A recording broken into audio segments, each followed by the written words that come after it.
کائنات کا رزق، کائنات کی ساری تسخیر اور کائنات کا کمال صرف اس آیت میں پڑی ہوئی ہے. جیسے سورۃ یاسین کا کمال سلام قولا، اور سورۃ رحمان کا کمال فبأي آلاء،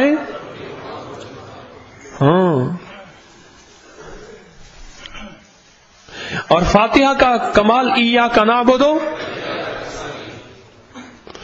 اسی طرح اس کا جو کمال ہے نا سورۃ مزمل کا کمال، وَإِنَّ لَكَ فِي النَّهَارِ سَبْحًا طَوِيلًا.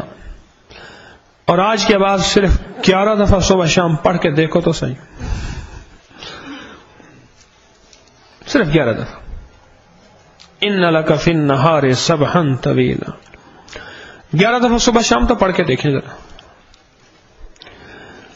اور سورۃ مزمل کی نا دو تعداد بتائی جاتی ہیں، اکثر 11 دفعہ یا 41 دفعہ بتائی جاتی ہیں، ہے نا؟ آپ نے سنی ہوں گی عملیات میں 11 دفعہ پڑھیں یا 41 دفعہ، دونوں تعدادیں پڑھ سکتے ہیں. 41 دفعہ کی تاثیر زیادہ ہے.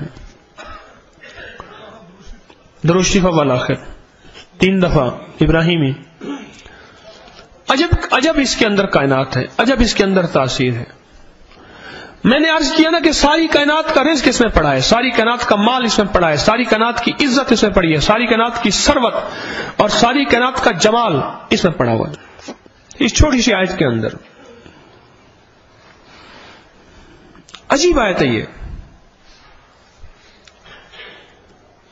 جیسے نا بعض لوگوں نے پورے قرآن کا نقش بنایا ہوا ہے. آپ نے عملیات کی کتاب میں دیکھا نا، یہ نقش پورے قرآن کے اعداد اور حروف کا ہے. اس نقش کے اندر پورے قرآن کی تاثیر کا کمال ہے. یا جیسے میں نے عرض کیا حروف تہجی میں پورے قرآن کی طاقت اور تاثیر موجود ہے کہ ہم نے سارے قرآن کے حرف لے لیے، ٹھیک ہے نا، وہ سارے قرآن کا جوڑ. اسی طرح یہ جو ان لک فی النہار سبحا طویلا، یہ ساری کی ساری سورۃ مزمل کا نچوڑ ہے. اور یہ ایک بہت بڑے عامل جن کی تحقیق بتا رہا ہوں میں آپ کو، بہت بڑے عامل جن کی تحقیق بتا رہا ہوں.